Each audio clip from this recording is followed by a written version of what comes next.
So today's video is all about the recent UFO whistleblower. So what's happened is an individual known as David Grush, an intelligence whistleblower, has alleged the intelligence community is hiding classified evidence of intact and partially intact craft of non-human origin. God damn! That's a pretty big claim, if true. So again, we're looking into it. Grush claims in a complaint in the Pentagon, other nations and defense contractors have recovered fragments of exotic origin based on vehicle morphologies and material science testing and the possession of unique atomic arrangement and radiological signatures, okay? That's a pretty big claim, if true. What he's saying is, obviously these planes exist, and they're not something we made, they're something entirely made by a group outside of us.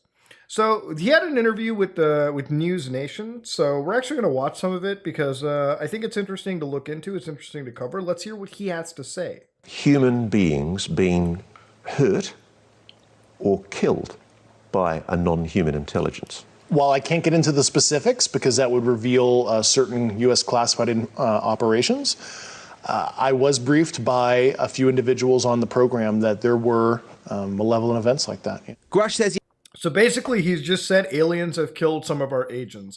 I'm gonna be real with you, United States government, if they got one of their people killed, we're entering an intergalactic war, okay? It is what it is. I don't care how pacifist you are. The moment that Americans get involved into a war, we're all there. And you know what? I'm siding with my people, my earthlings, my fellow brothers against Alamaus, all right? I don't care how scary they are. I will fight tooth and nail for the freedom of our human species. Of course he does. He has to be careful about providing detail. The CIA, if he ever leaks out something that the CIA or any of these three-letter agencies don't want, David is getting nuked off the planet, okay? He's getting Edward Snowden. Edward Snowden is still alive, but the moment his protection runs out, you bet that the three-letter agencies are on that dude's ass, okay?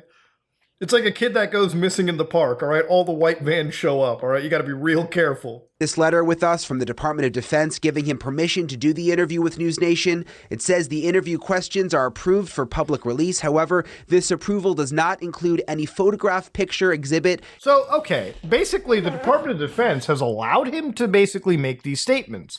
So, to understand, what he's talking about is UAPs, which we'll get to in a bit. But it says over here that, again, I don't believe this would be false. To make this a falsified statement would be, I'd have to imagine it would be illegal. But so the DoD said the interview questions are approved for public release. However, the approval does not include any photographs, picture, exhibit, caption, so no evidence whatsoever. Also, you making a statement, we're not endorsing it or, saying that it has any factual accuracy. So they've allowed him to talk. They're just not going to side with whatever he says. Now, to give you an idea what UAPs are, according to NASA, which is a federal agency, they said the UAP, which is an unidentified anomalous phenomena, or unidentified aerial phenomena. So it's actually anomalous phenomena, not aerial phenomena. Interesting. So NASA is exploring the unknown in space. The atmosphere is the heart of who we are. So again, scientists who want to see what's outside our realm. And they have an independent study that's going to be coming out around 2023, mid-2023. So right around the corner, to be honest. In fact, probably like now, which is kind of interesting seeing all these whistleblowers like line up. But also over here, you can see that UAP Independent Studies team main focus is for them to come up with ways to evaluate and study UAPs by using data, technology, and the tools of science. Will this be an academic study? No, this will not be an academy study. Okay. Now, to understand, there's been more statements made by David, so we're going to look through more of it. This Air Force veteran has a bit more to say, so let's cover this down. The UAP task force was refused access to a broad crash retrieval program. When you say crash retrieval, what do you mean? These are retrieving non-human origin technical vehicles, call it spacecraft if you will, non-human, exotic origin vehicles that have either landed or crashed. We have spacecraft from another species. We do, yeah. That's a big statement if true. God damn. So basically, he's not even saying that this could be like, other countries is like intel. No, he's literally said these are unique patterns that human beings have not come up with. So yes, this is by definition an extraterrestrial spacecraft. Interesting that he said it. And he's also basically detailed that there's a retrieval team that's done by the darker sides of the US, like DoD, which apparently deals with, again, grabbing these technology pieces for themselves and I guess using it to develop further technology in their list. So obviously you've heard of Area 51, you've heard of air bases, and the thing is Area 51, which is pretty much like a hotbed for conspiracies.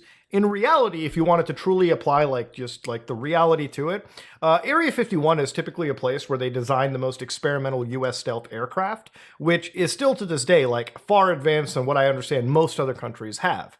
Obviously, there's going to be a reason to have secrecy. The U.S. does not want their stealth technology ever released. If you try to release it, they will kill you, okay?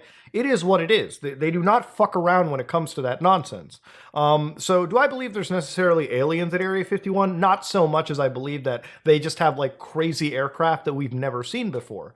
Now, you could argue that maybe they have a UFO hidden somewhere, and the only reason they're able to have such a strong arm on the technology compared to the rest of the world is they have access to things nobody else does.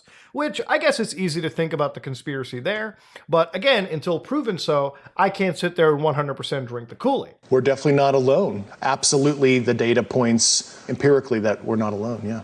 Do we have bodies? Do we have species of Well, non-human? naturally, when you recover something that's either landed or crashed, sometimes you encounter dead pilots. And believe it or not, as fantastical as that sounds, it's true.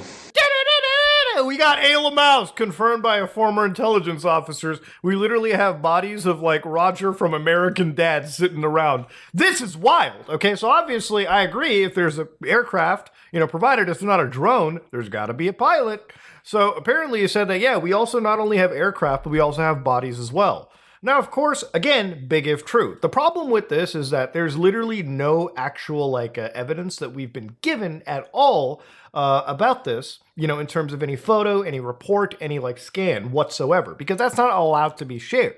So again, I take it a lot with a grain of salt. I'm not sitting here trying to say that David is a liar, because, David probably believes what he wants to believe, but obviously David also understands that without providing any sort of factual proof, that cannot be refuted, then people are going to take what he says with a grain of salt, and I think he gets that. And for me, I believe in aliens. I am a believer, but again, I'm also a realistic person.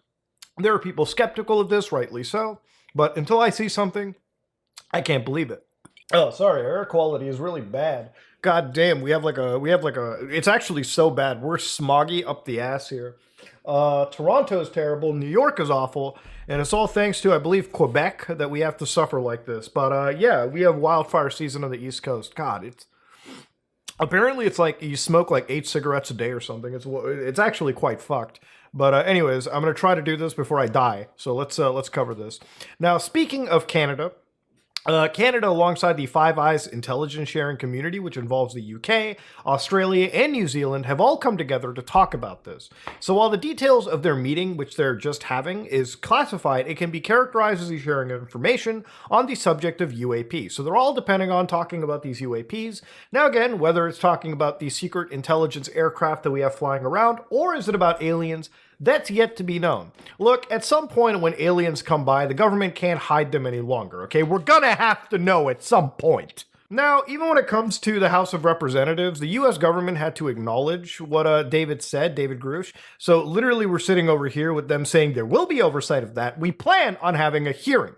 So again, when the government says that, they're obviously going to cover it. They're going to look into it. It's not something that can easily just be ignored anymore. Now, obviously, when you look into the ideas of aliens and whatnot, one of the interesting paradoxes to me is the Fermi paradox, which is a conflict between the argument that scale and probability seem to favor intelligent life being common in the universe, and the total lack of evidence of intelligent life having been arisen anywhere other than on Earth. So the idea over here is, according to the math, there should be plenty of habitable planets around the world and other galaxies and star systems. But why is it that we've never been communicated by anybody, or nobody has received our communications?